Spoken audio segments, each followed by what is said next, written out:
Good evening and welcome, ladies and gentlemen. This is episode number 4. What's 4 in Spanish, Otis? Quattro. I'm running out of Spanish terms He around didn't here, say man. cuatro, he said cuatro. Quattro, like an Audi. I had an Audi before. Quattro. That's what I used to say until I had a Hispanic girlfriend jump in there once before. Quattro. I was like, what? Say that again. Welcome, guys. Episode 4 of the Alpha Mentality Podcast. Today we got a special treat.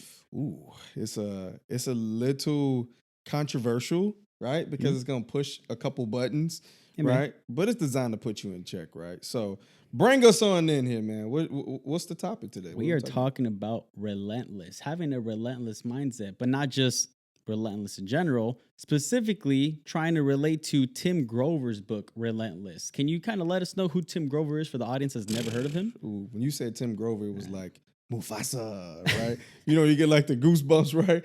So Tim Grover is so important to a lot of us athletes growing up. I mean, he's responsible for a lot of spectacles that we know, right? So he's, I don't know if you call him like a trainer or whatever, right? But he's trained hundreds of superstars, right? So anybody know Kobe Bryant or Michael Jordan or maybe, I don't know, Charles Barkley, Dwayne Wade, just some of those names, right? Thank you, camera lady in the back. So he has trained them physically. He's, built up their body, right? And then he got really popular to the mainstream media because he wrote a book a few years ago called Relentless. And I think it was like the Unstoppable to Greatness or something like that, right? Yep. So you read the book. When did you read the book? I read the book about, I would say, 3 months ago. 3 months ago? Mm-hmm. Okay, what does it rank in like books that you've read? Oh, it's probably top 5. Yeah, top 5? Mm-hmm. Top 5? We'll probably have to get into like a top 5 book list one day. I agree. Yeah, we that'll be definitely good. That'll be That'll really, be hard, really good. but it'll be good. I know, because I have like different genres and stuff like that. We just made that Instagram post and everybody was like, this book, that book. I was like, dang, right? So Relentless. Tim Grover wrote this book, right? And the whole concept of this book for me, and then you can tell it, I'm just kind of characterizing it, is that this book, what it discusses is that it captures the advancement stages in life on a competition approach, right? Like competitive. I don't mean like a race, but I mean like there are certain, categories of people that I know you and I we're going to be talking about. We're just really detailing the book. So if you haven't had an opportunity, free plug for Tim Grover, right? Yeah, he has another book. He doesn't need a plug. Oh my God, he doesn't. Man. I heard this guy speak publicly, just phenomenal because he's just so straight to the point, right? Yeah. So before we hit the categories of people, relentless, right? Talk to me, right? When you hear of somebody being relentless, like what comes to mind or who comes to mind? Oh, I mean, Kobe comes to my mind. But you know what's crazy is that I didn't grow up in the Jordan era, but reading that book speaks a lot about Jordan, right? Kind of reading what it says and seeing how he describes his mind. One of the biggest quotes that I took from that was that Jordan told him, I don't pay you, to train me. I pay you not to train others. Yep. Yeah. So that speaks a lot to what Tim Grover is. Because let's be honest, Michael Jordan already had the work ethic. So what was it extra that Tim Grover was able to give him? It had to be the mindset. Yeah, absolutely. I think the mindset, but he also built the body. And like boxing has this term where like you have like you build the, you protect the head and the body of, you kill a head, the body will follow, right? But on the reverse side of that, right? If you build the mind, then you can build the body at the same time. So it's really unique in that, right? So Kobe comes to mind, right? Or MJ. Who else comes to mind in terms of like being relentless? D-Wade. D-Wade? That's another player that he trained. It's what's interesting is that I think part of the reason why Relentless is so fitting to Tim Grover is that he specifically says he wanted to be the best that he could possibly be, right? Which is why I think the greats respected him.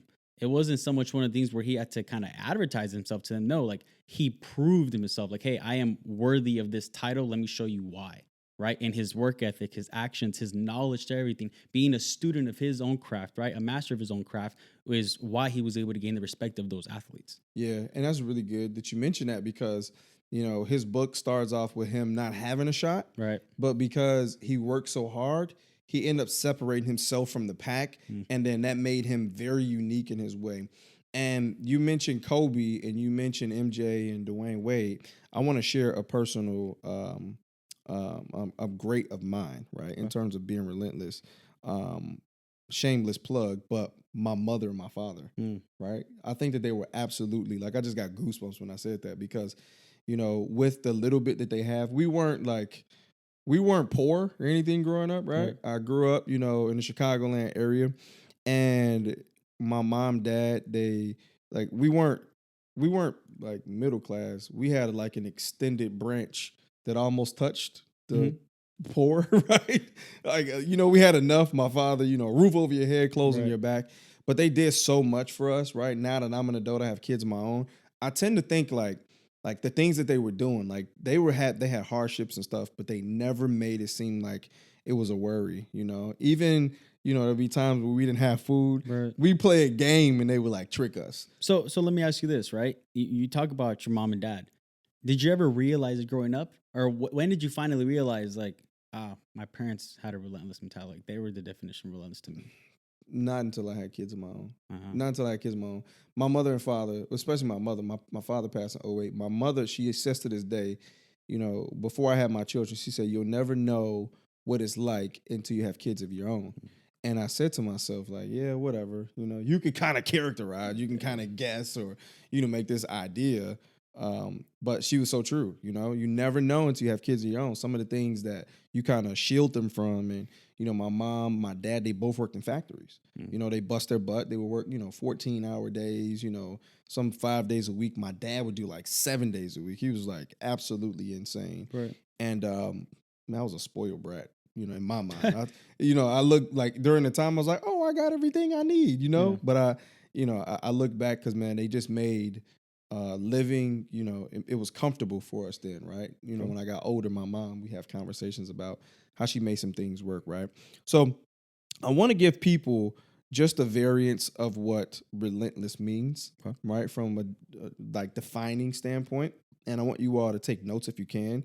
So the word relentless is used typically in sports to describe the most intense competitors and achievers imaginable, right? Right. So these are people who they stop at nothing to get an end result. So he mentioned some of the greats earlier, right? And what they do is that they measure their ability to achieve success by like championships. They achieve it by rings. These are like the statuses that they gain, right? Right. But in life, being relentless, here's how we want to define this, is a state of mind that can give you the strength to achieve, to survive, and to overcome, to be strong when other people are not. Okay. Damn. So, like when the tough gets going, right? The going gets tough, Yeah. Yeah. So with the transition of us getting to the category of people in this book, Tim Grover details the differences and like where you are in a standpoint of life. Again, this is like the advancement stages of competing in life, right? Right. And when we mean competing, we don't mean like you're Trophies and stuff like that. yeah, that's kind of like, you don't get a trophy driving down the 405. I mean, Mine is called a ticket. yeah, well, some of these idiots driving, they really, where you going, dude? Like, we're all in the same, it's crazy out here, right? But, so Tim Grover, right? Tell us the 3 different categories of people that he details in the book. You have a cleaner, you have a closer, and you have a cooler. Okay. And then the cleaner is ultimate, right? Ultimate. And then the closer is, second to ultimate. And then the least out of the 3 is a cooler, right? Mhm. So a cooler, I'm going to define it here, and then I want you to give a spin on it, right? So first and foremost, with the least level, a cooler is somebody who can worry about competition. So coolers, they worry about competition and where they measure up. These are the guys or the girls who can rely on to get things done. Mhm. But the second things get tough, they're not accountable. Okay. Let me repeat that last part. They're not accountable when things get tough. Tell me a time or a moment, space, and time for your life where either, I'm sure it's not you, but you can relate to being around people when it gets tough. Dude, they get out of that kitchen because it's too hot in there. Yeah. I think that happens in all leadership positions, right? You kind of see it, and then you kind of really measure to see if someone's truly a leader, right? I coached basketball for 8 years, high school basketball.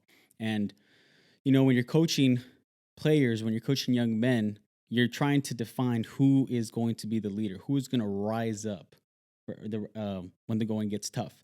And I think the biggest thing is you start to recognize really quick, well, when everyone's having success, everyone looks like a leader, Yeah. right? But the moment, like you said, things go hard, you lose a couple games. Now we see who's starting to point fingers, who's blaming others, who's not holding himself accountable. Now that person you thought was a cleaner just dropped themselves down to a cooler level. So I think that's the biggest example I give you that I've seen, just kind of coaching in general, coaching sports is where I really, really see it. Coaching that stands out for you a lot. Oh yeah. In terms of like, cool. What about in like the job atmosphere? Have you ever been around situations where, maybe people may blend into a culture because the culture performs very well, Mhm. but then when things get tough, you kind of can see who weakens out the culture or brings down the identity of the culture? Yeah, I think you see it a lot in education. I think Really? we saw it a lot during the pandemic, right? During the pandemic, before the pandemic, you had a lot of teachers, right? You always hear people say like, oh well, there's good teachers, there's great teachers, and there's bad teachers. There's schoolers, That's closers, true. cleaners, right? So they all fall into that same category. Now the pandemic, what you kind of learned was that like, okay, some people got out just for regular reasons. I got out just because I just truly wasn't happy. But then there's other people that got out because they just didn't fit the system anymore. They couldn't be held accountable. They couldn't actually do what they were being asked to do, or didn't want to do what they were being asked to do. So you kind of saw the accountability drop dramatically because at that point people were just there to kind of collect the check instead of actually educating the youth, right? So That's good. You gave me such like a light bulb went off, right? Because as you're talking about this, it makes me think about something called the Pareto principle, mm, where there's the 80-20 rule, right, right? 80% of people do 20% of the work, right, yet there's 20 who are really involved in the advancement of the 80 and moving the organization forward, right? And within the 80, I think you can kind of collect that the first two are, within the cooler closer. mm, And I think that you can kind of characterize. Now, listen, for all intended purposes, we don't want you guys to feel boxed in. If you feel like, hey, man, like when it gets tough, like there's things that are happening. I want to remind you all that we're here to help you build that mentality right. of understanding what it takes to go from good, to great, right? So the important thing of this topic right now, I think, and maybe you'd agree or disagree, is that you identify where you are along in this journey, and our job is to sharpen one another, if that makes sense, right? Completely agree. So we talked about a cooler, right? In some situations, I want to move to the next category, which are closers, right? So let Okay. me define that, and then I know you have a lot to share on that, which is so closers. They do this. They study their opponents every move. They study them so that they know how to beat them, Right. right? So they're architects, they're designers, right?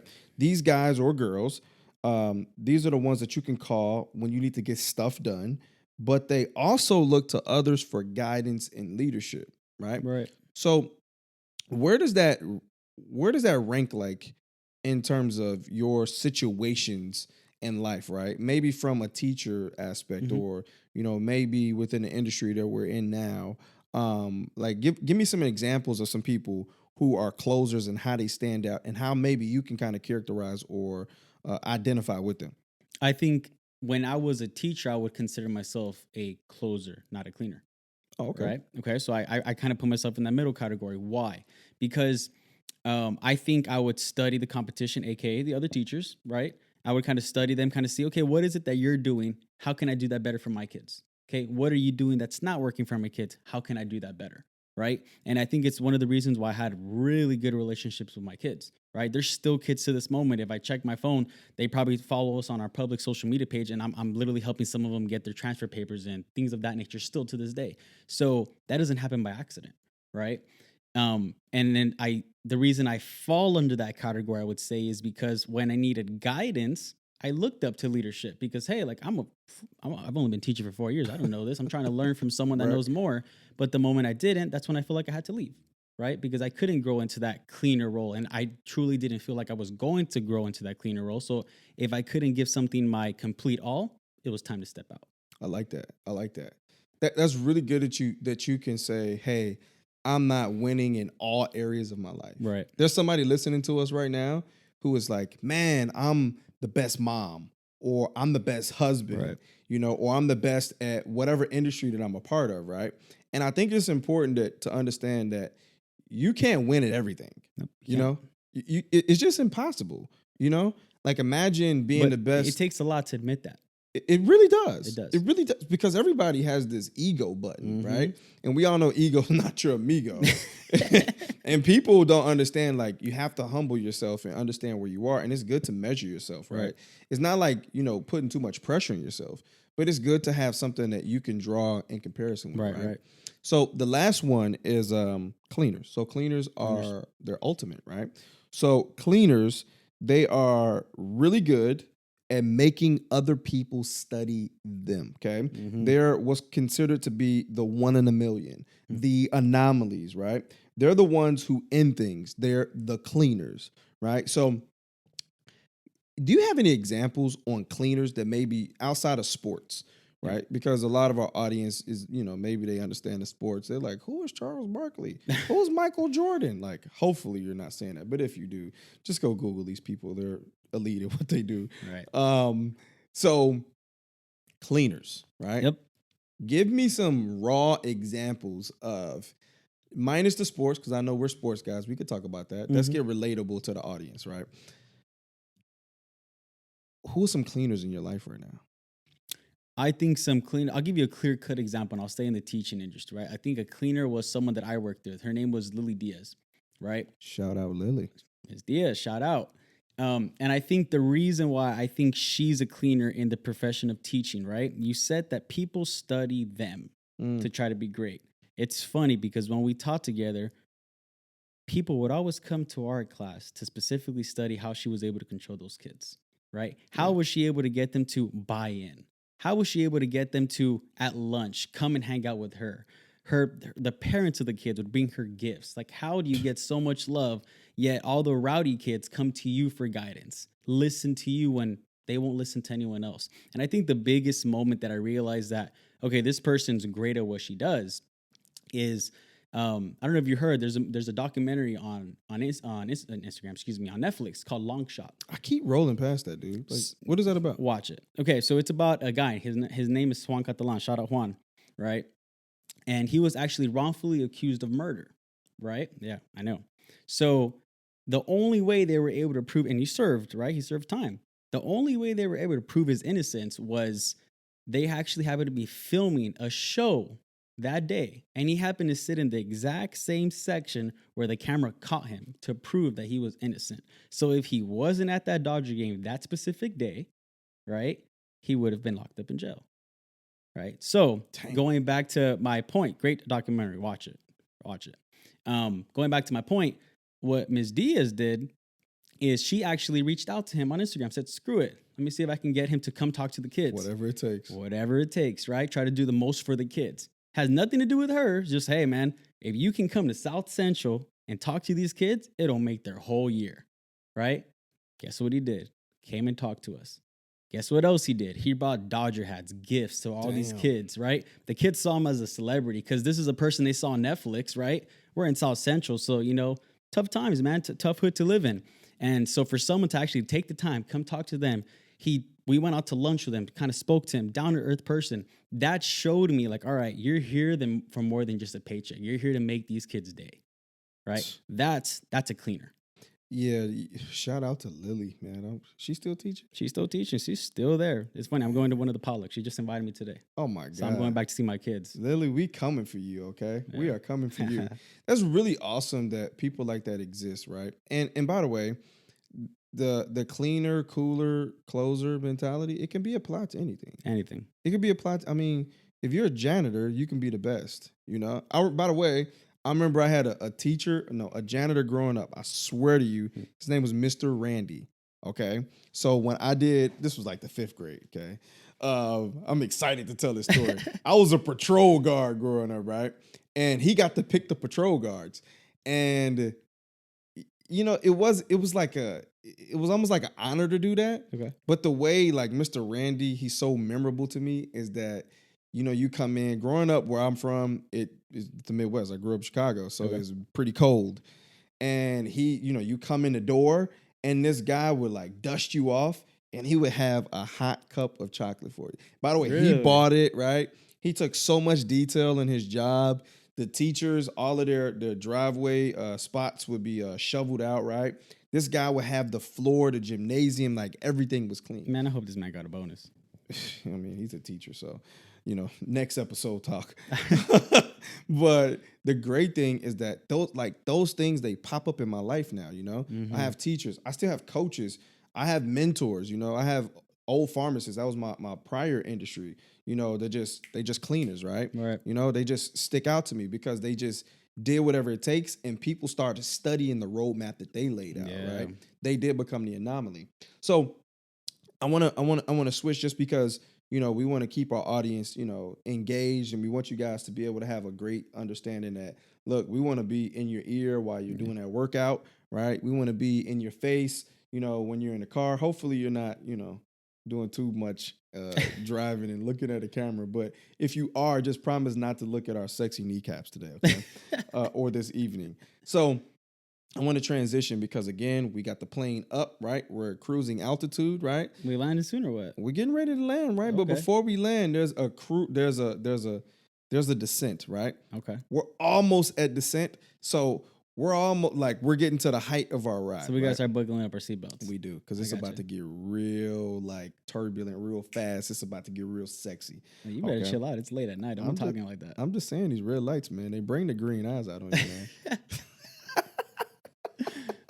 So I want to talk about cleaners, okay? Because cleaners, I think, is something that we can all strive to be. Yeah. I believe in the butterfly effect, that if you can become better, you'll affect somebody else. And then in turn, they'll go and affect somebody else as well. And, it's just this revolving door of just, duplication. Yeah, there you go.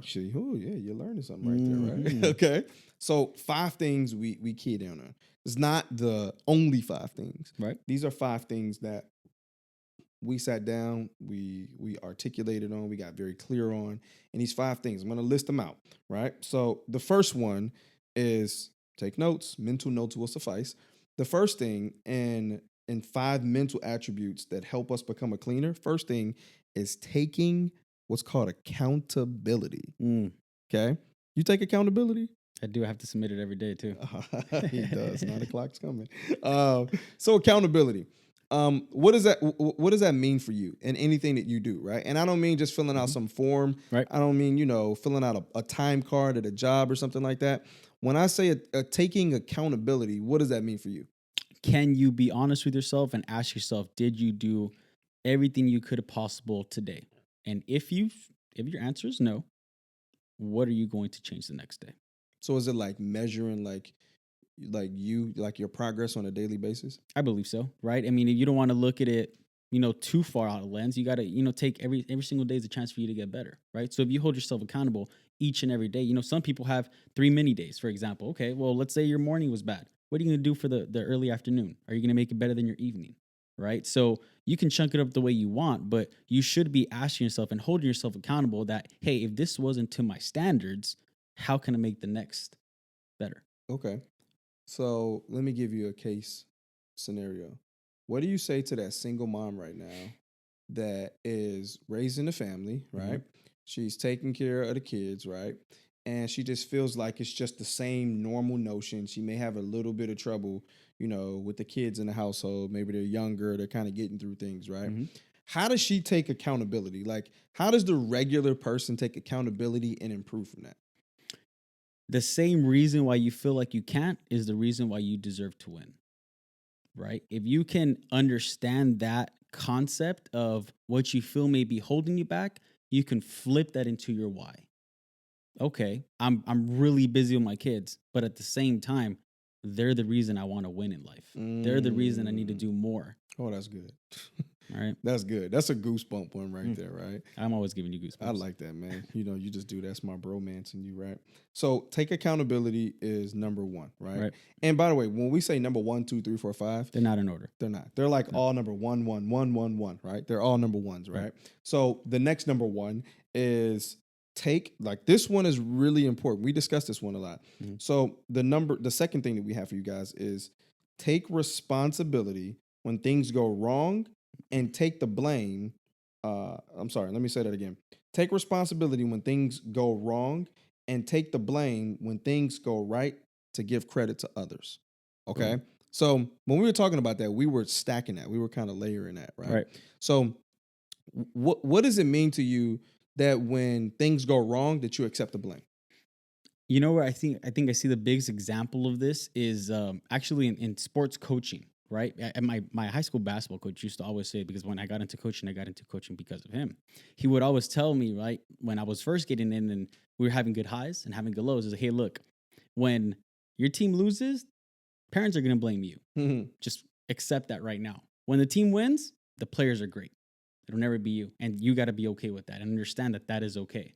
But you just accept that. And that's the measure of a true leader. That's why we respect the great coaches in life, right? That's why we Yeah, respect the great leaders, because when you're able to see your team win, the leaders don't get in the front and pump their chest. They applaud from the back. that's good. Let me give you a different spin on it, right? Let me give you a different take. What do you say in the household to you're growing a household right now, right? Mm-hmm. What do you say when things are going good, like financially or something like that? You're in a space like that, right?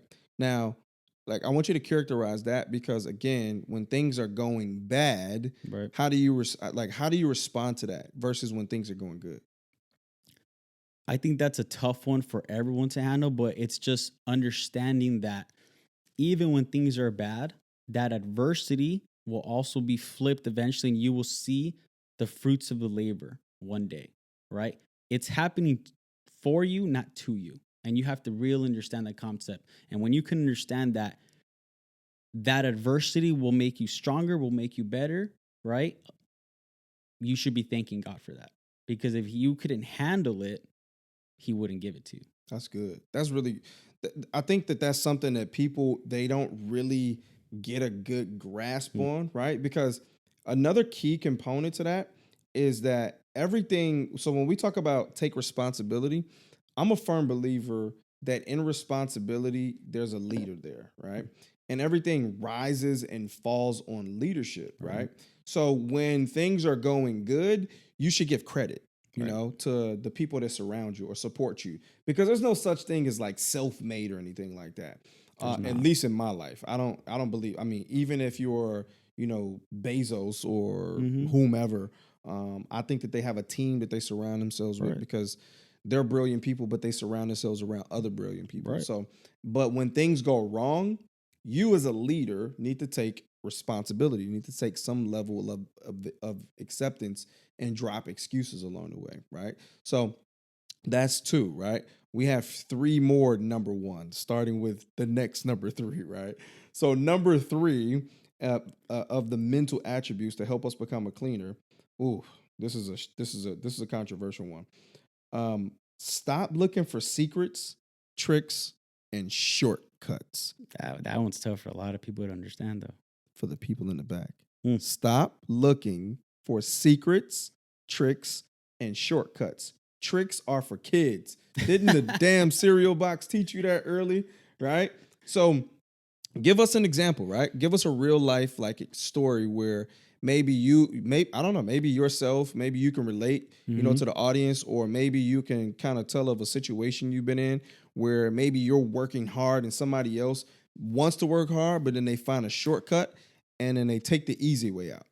I think the biggest thing is in the entrepreneur space, right? It's kind of one of those things where a lot of people don't want to enter the space because one, it's not going to be quick, right? So they think, oh, I'll just get a job and I'll get this check in 2 weeks. That's better. But you're not looking at the bigger picture, Mm, right? Which is what they want. They want the shortcut. I want the now. Sometimes you have to delay gratification to receive the fruits of the labor, that's good. but that's going to take some time, That's good. right? That's good. Instant versus delayed gratification is Mm-hmm. important, right? So the secrets, the tricks, there's no such thing as get rich overnight or get rich too quick, right? Unless you hit it in crypto. Yeah, I mean, and then that's going to be taken away because your identity doesn't match up, to whom you worked towards, right? Very true. Yeah. It's key because again, let's have this understanding is that when you see somebody successful, right? They taken many years.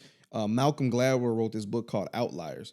It's he talks about to become successful or master of your craft, you either need 10 years or 10,000 hours. Mm. Where here's the significant thing about that craft, right?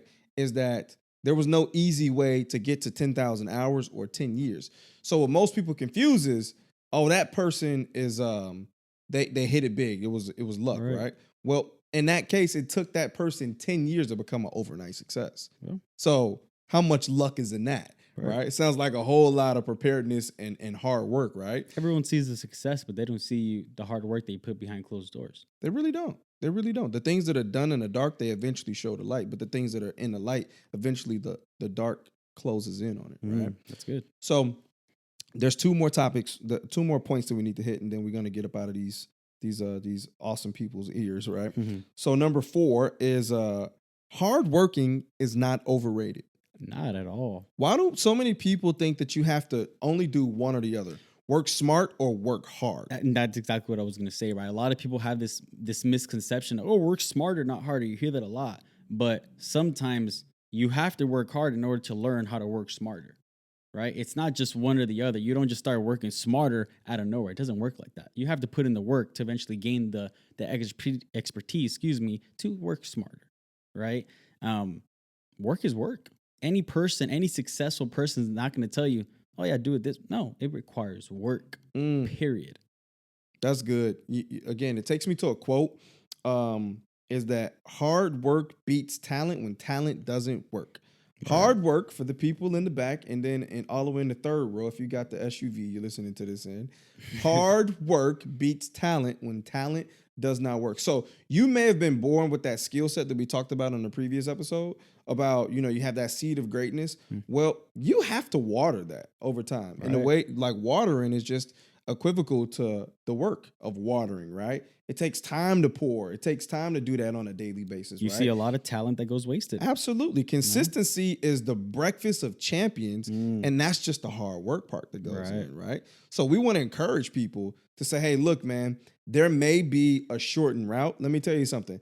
It's probably best often to take the terraneous route, right? The one that has the bumps in the road, right?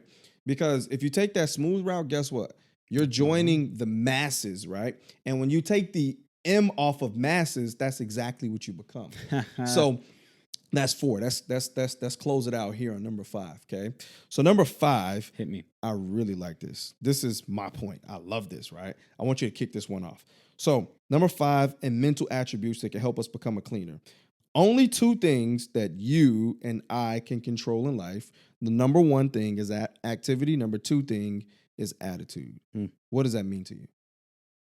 You determine your fate, right? Your attitude is everything in life. If you are waking up always in a bad mood, guess how your day is going to go? Pretty bad. Yep. Right? If you wake up fired up, however you want it, guess what? You are setting the tone for your day, right? Your activity. Right? What are you doing consistently? What are your habits? And that's something that we're going to touch on another podcast episode. What daily habits can you create that can change the person that you are? I can't wait for that one. Yeah, it's going to be great. But it's literally that simple. You control your attitude, regardless if you're having a bad day, great. Learn how to snap out of it, right? Ed Milet talks about being able to just kind of trigger it and change your mental state right then and there, right? You have to figure out a way to change your state in that moment. Right? For the people that get stuck always having, a bad mood or a bad attitude about certain things, if you don't learn how to change that, it's going to rule your world, right? You learn to change that. You learn how to change your emotion. Emotion is simply in our minds, right? You control your emotion when you learn how. You rule anything. Damn. I'm getting to know this guy over camera and audio today. That was good stuff, man. Like, again, if this is an opportunity for you to stop and rewind the tape, maybe like a minute, you should go back and hear that, right? Because what he essentially said is that, so when he talked about attitude, this attitude is really important, okay? And your attitude is, what creates, it's like the dictator for the day, because our brains are pretty powerful if you think about it. Completely. Our brains are like cell phones, it only does what you punch in and you command it to do, Right. When it says call mom, right? That's what that's what you tell it to do. That's exactly what's it's not going to call your ex-girlfriend from 5 years ago. You understand? It's not going to make a mistake. But what it is going to do is going to do exactly what you tell it to do, whether consciously or unconsciously. So you have to be very aware of the habits, which he was just saying. Right. So your attitude, your mentality, when you wake up, do you have a mentality of, you're in a great space or you're in a great space, right? I wake up with my kids every day, right? We do, like affirmations, and our attitude is, I can get my kids on here and they'll say, winners never quit, quitters never win, They really right? do. They really do this, right? Yeah. So I want to put my kids in this grateful space because, just of the attitude, right? When you give out, you get back. So question is, what do you give out? Do you give out a good attitude? And then the second thing is the activity, Right. So the attitude, you can control the mindset, even if you're having a bad day, you can get yourself out of a state Bingo. by moving your body, telling yourself good things, right? You can change that. But I think that that's one part of it. The other part of the equation is simply, what are you doing? Like, what do you do? What are you putting in? You put in the good activity, you'll get it back, right? Right. And it's like compound interest. It's just like you put in this, you store up activity into a vault, and then at some point you can go into that bank vault of deposits, and you can go get the deposit. The Yep. question is are you going to get a small return because what you've been putting in, or are you going to get a big return based on what you've been putting in? Right. Yeah. So those are, I guess that kind of wraps the 5 things that we've been talking about. Listen, when we were talking, we were like, man, like this one would make sense. And we were thinking about real life. We really experience. mapped this out for you guys, right? Like we plan, as you guys can tell, the iPad's there. Like we take our time really planning this out for you guys. So hopefully you guys gain some value from it, right? Over the course of like the growth of our podcast, you will see on social media a lot of suggestions, right? Shoot us your suggestions. We're very open-minded. We like to talk about, different topics that you guys want to hear about. So definitely reach out to us. We're always open to suggestions. Yeah. Or not, we'll just be waiting in the red space here until you respond to us on social media, and we'll Soaking just up the vibes. Yeah, we won't change clothes, we promise. So just hurry up and, give us some suggestibles. But I think the great thing about this is that, again, we intend to be, a conversation that's built by real people for the needs of real people. Like right now, you're going through options in your life, or obstacles, I must say, where you're looking to go from, good to great. Yeah. Couldn't have said it better myself. Yeah, and maybe we're not your cup of tea. I mean, just drink coffee.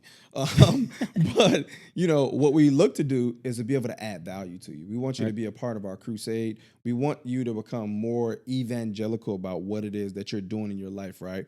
And I'll wrap up by saying this, is that I'm a firm believer in reach one, teach one.